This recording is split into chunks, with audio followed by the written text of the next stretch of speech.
In the quiet moments when the world grows still, hidden choices begin to shape the future. Beneath the same stars, stories of struggle, faith, and destiny were unfolding. God promised Abraham descendants as numerous as the stars in the sky. Yet as the years passed and no child came, waiting became one of the greatest tests of their faith. Growing weary of waiting, Sarah followed the custom of her time and gave her servant Hagar to Abraham, hoping to accomplish by human effort what God had promised in his own time. After Hagar became pregnant, Scripture tells us that she began to despise Sarah. What began as an attempt to help God's promise soon became a source of pride, jealousy, and division. Beside a lonely spring on the road to Shur, the angel of the Lord found Hagar, called her by name, and told her to return to Sarah, promising that her son Ishmael would become the father of a great nation. Hagar obeyed God's instruction and returned. In time, she gave birth to Ishmael, Abraham's firstborn son, and Abraham rejoiced over the child God had promised to bless. In God's perfect time, Sarah gave birth to Isaac, the child of promise.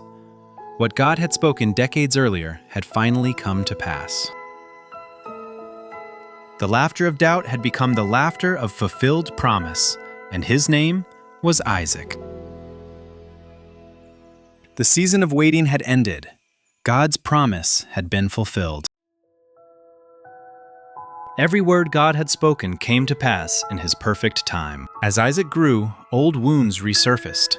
Sarah saw behavior that threatened the peace of the household, and the family once again faced a painful decision.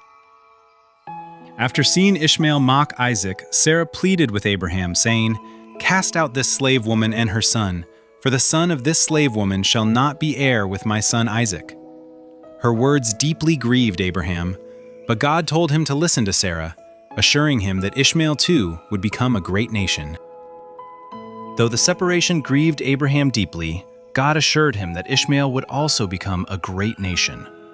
With heavy hearts, Hagar and her son began a new journey under God's watchful care. Years later, another household would include servant women. Bilhah and Zilpah also bore sons, yet Scripture records a very different story. From this united household, God raised up the 12 tribes of Israel. Though the family was imperfect, his covenant purposes continued through every generation.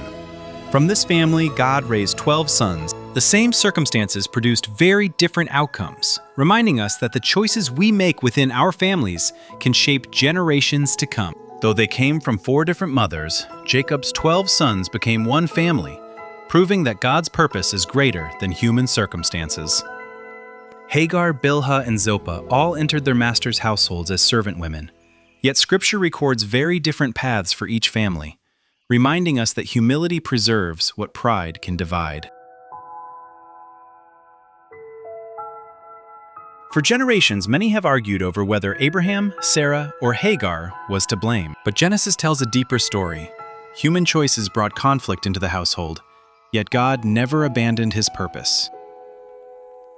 He spoke to Hagar, protected Ishmael, fulfilled his covenant through Isaac, and worked through every circumstance to accomplish his plan. The greatest lesson is not about assigning blame, but about learning obedience, humility, and trusting God's timing. Perhaps the greatest lesson of Hagar's story is not discovering who was right or wrong, but recognizing that God remained present, speaking, correcting, showing mercy, and faithfully accomplishing his purpose through imperfect people.